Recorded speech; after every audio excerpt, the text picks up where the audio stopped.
It doesn't matter what game you were playing that made you cross with your Game Boy, only that it needs to be punished. Lovingly monikered in some circles as the Brick, its sturdy and resilient construction is renowned for being able to take a beating. I might have found a game to challenge that notion of indestructibility, however. In track meet, you and your opponent compete in a one-on-one series of 7 different track and field events, from 100 meters to hurdles, from javelin to pole vault, and everything in between. After each round, you both get a score dependent on your performance, which is cumulated over the whole heptathlon, meaning you don't have to win all the events to come out the victor. Beat somebody overall, and you'll get a password to start at the next guy. Useful because you don't get continues should you fall short.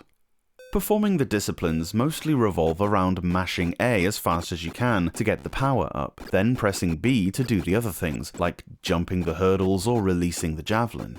Often you'll need to hold B. In the long jump you hold B until your jump angle is where you want it, then release to lift off. You also compete in the deadlift, discus, and long jump in a predetermined order. The first 2 challenges are straight up races, and then after that you have the 5 field events. Your opponent will go first, having only 1 go and scoring roughly the same each time. Then you get 3 attempts. For the pole vault and weightlifting, where you can choose the height or weight attempt, you get 3 goes to achieve it, after which you can try for a higher one. The design of the game from a visual standpoint certainly favours the side of cartoonish, as you'll be able to tell from the cover art. All the athletes look very distinctive and have quite a few unique animations depending on which event you're up to. The crowd looks great as well, animated in a perpetual Mexican wave, and the track foregrounds move in a pseudo 3D way rather than the simple scrolling that could have been used. Overall, the imagery is delightfully polished.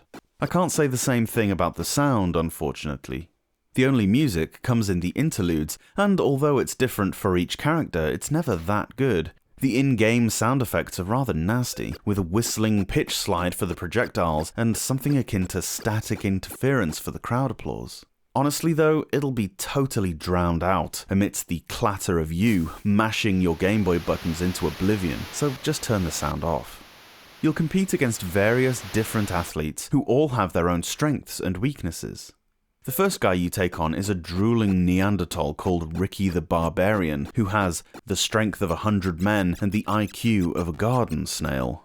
He's a bit dim with anything that requires coordination. He'll trip over each and every hurdle and fall flat on his face in the long jump pit. But with your character as weedy as they are here, there's no way you'll come close to beating him in the powerlifting. Get a higher cumulative score than Ricky and you'll win yourself a piddly little trophy. Then go on to face a not at all stereotypified Hindu guru called Swami Pastrami.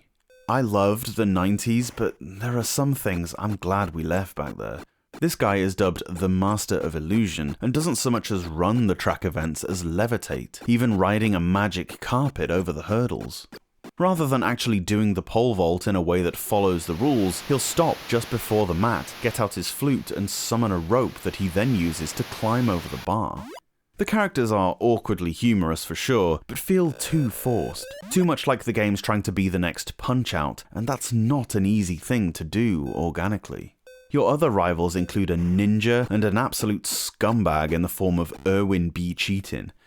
I.B. Cheetin, get it? Who is by all accounts a bit of a bastard. Essentially the Eddie Guerrero of the athletics world, sporting an I Love Nixon tattoo, this guy will use a rocket instead of a discus, and a skateboard instead of running. Your overall aim is to challenge and beat the world's most endorsed man, one Jake Strop, who acts as the Mike Tyson to your little Mac. I used a turbo controller to get to this guy, but even with that I couldn't beat him. And that's the downfall of games like this. A sports game that doesn't even require the D-pad isn't much of a game if you ask me. You're literally just using the A and B buttons, and then there's barely any skill other than thumb resilience and the odd bit of timing.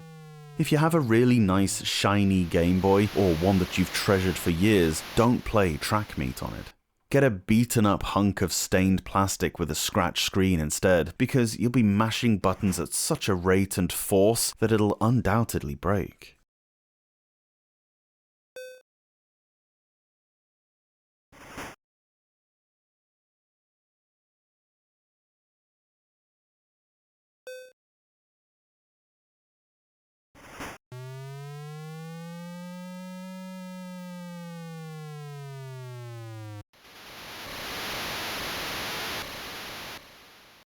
Thanks so much for watching this video. The Kickstarter for the book is now live. Check the link in the description for how you can back the project and be the first to get your hands on the Portable Power Encyclopedia, featuring more than 900 Game Boy game reviews and a whole wealth of useful information on the world's favorite handheld console. See you later on.